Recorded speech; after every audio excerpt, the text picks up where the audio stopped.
All right. Hey, I just wanted to check in because I finished another book, Lonesome Dove by Larry McMurtry.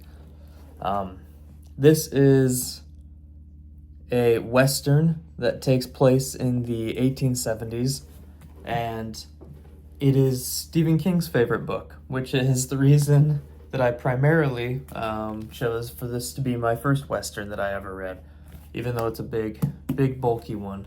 So it was kind of a bold choice, I guess, but oh my god, did it pay off. So Lonesome Dove is about a group of cowboys led by a couple of Texas Rangers, retired Texas Rangers, named Captain Woodrow Call and Captain Augustus McCrae, who goes by Gus. They live in a small town in Texas called Lonesome Dove. One of their friends from 10 years ago, back in the Texas Ranger days, Jake Spoon, he rides into town and he tells them he's on the run because he accidentally killed a dentist in Arkansas. So he's just kind of hiding out in Lonesome Dove. He then also tells them a little bit about Montana and some of what he's heard about Montana and things like that. And so that kind of inspires Captain Call to round up his group of cowboys and take some cattle from Texas and move them up to Montana to try to be some of the first cowboys to have some cattle up there and have their cattle company, the Hat Creek Cattle Company. He wants to move them up there. So that's the premise of the book. There's also another side story that's going on. I'm not going to be going into any spoiler territory, by the way. Everything I'm saying right now happens within the first little section of this book here. So I'm not going to spoil anything. But there's some other little side stories going on throughout the whole thing. There are a lot of characters in this book. So one of the other side stories is the sheriff from Arkansas, July, who also has his deputy Roscoe, and they are looking for Jake Spoon, the guy who came down and informed Lonesome Dove about Montana. They're looking for him because he killed that dentist who happens to be the sheriff's brother. July is probably honestly one of my favorite characters in the book. I really like him. He's awesome.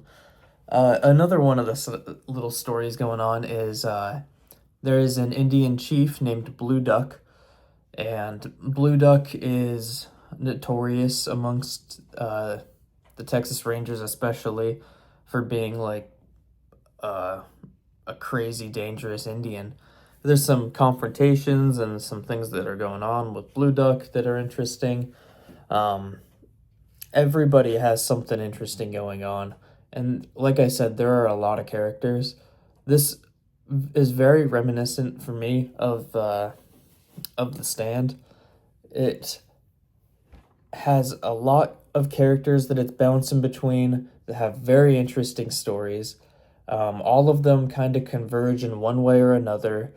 There's something that's leading characters to one destination. There's something that's making some other characters follow them along. There's a lot of elements from The Stand in this book as well. And I really, really enjoyed The Stand, so it makes sense that I would enjoy this book. I'm just gonna say this was a 5 out of 5 for me, which I know now, I think that's like 8 or 9 5 out of 5s in a row because I gave the entire Harry Potter series a 5 out of 5. And this now, it's a lot, but I'm just reading good books lately. What can I say, man? What can I say?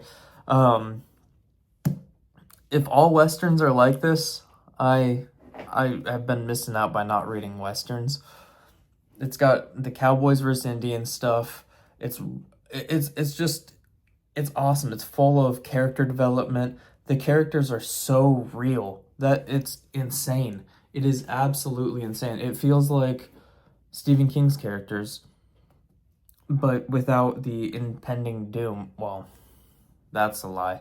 There is a lot of impending doom in this book. But it feels like these characters are real. It feels like you know all of these characters. There are multiple instances where I cried in this book, and had to just kind of set the book down for a minute because it's heavy. There's a lot of heavy moments in this throughout this story, and I liked it a lot. It's a 5 out of 5, easy for me. Easy 5 out of 5. I know that there's some other booktubers that are going to be reading this, I think this next month in January, and I'm really looking forward to hearing what some of them have to say about this book. It's fantastic. I cannot recommend it enough. So I appreciate y'all for watching. I hope everybody at some point in their life can get a chance to pick this up. Lonesome Dove is awesome. It's part of a series, actually. There's 4 books in the series. The second book takes place after Lonesome Dove, and then the 3rd and 4th book both take place before Lonesome Dove. So I think I'm going to end up picking them up at some point. But that's it for now. Thanks y'all for watching, and see you next time.